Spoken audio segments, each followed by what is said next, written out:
I think one of the hardest things about being a mom with young kids is sleep, or lack thereof, which is why we recently decided to sleep train our youngest baby, who is 8 months old.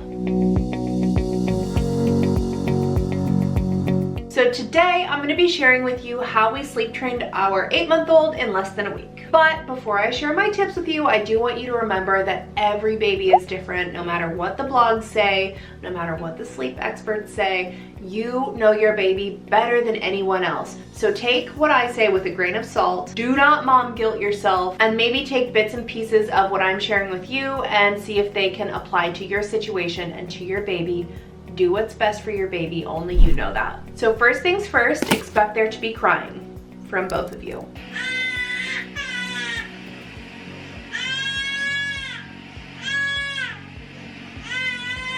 My youngest and I are a very attached pair. We practice a lot of baby wearing. She's typically in my arms at all hours of the day, and if not my arms, she's in my husband's arms. So I knew that when I placed her in a crib rather than in my arms, that she was gonna cry and that was gonna break my heart, and it did. The good news is that you are not breaking your baby by letting them cry a little bit, and your heart will not be broken forever because they'll learn how to self-soothe and they will learn to get comfortable in their own spot. So we took a really gentle approach to the cry it out method.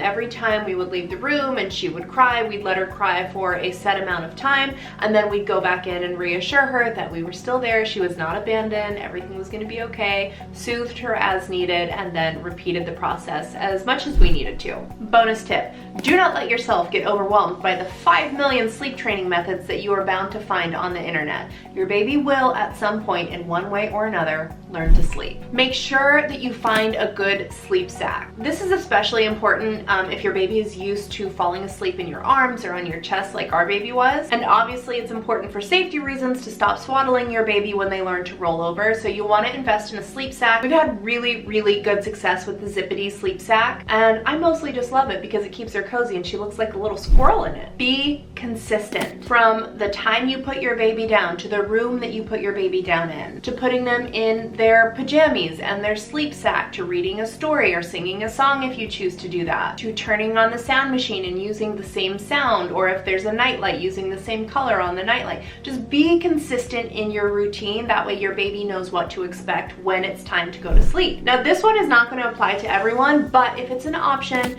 have your partner put your baby down. I found that me putting our daughter down does not go over as well with her or me if I'm the one putting her down, because I think she can sense milk. So it's easier for my husband to do it because, you know, the mobile milk machine, the mommy, is not standing in the room and she can't sense the thing that has been used to comfort her for 8 months, comfort and nourish her for 8 months. Get you a good sound machine.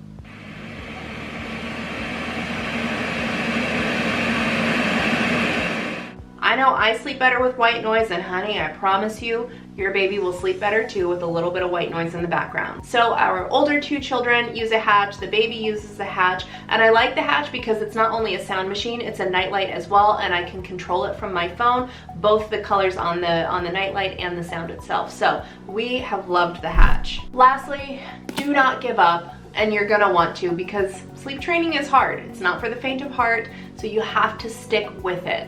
The first, I would say, 3 days that we started sleep training, it literally felt like she was not going to learn how to sleep until the day she was wheeling me into the nursing home. But I promise you, it does get easier. They do learn how to sleep eventually, and just make sure you have plenty of coffee on hand to stick with it. Cheers to saying goodbye to those dark pools of sleep deprivation that collect under your eyes when your baby finally starts sleeping through the night. Happy sleeping, my friends.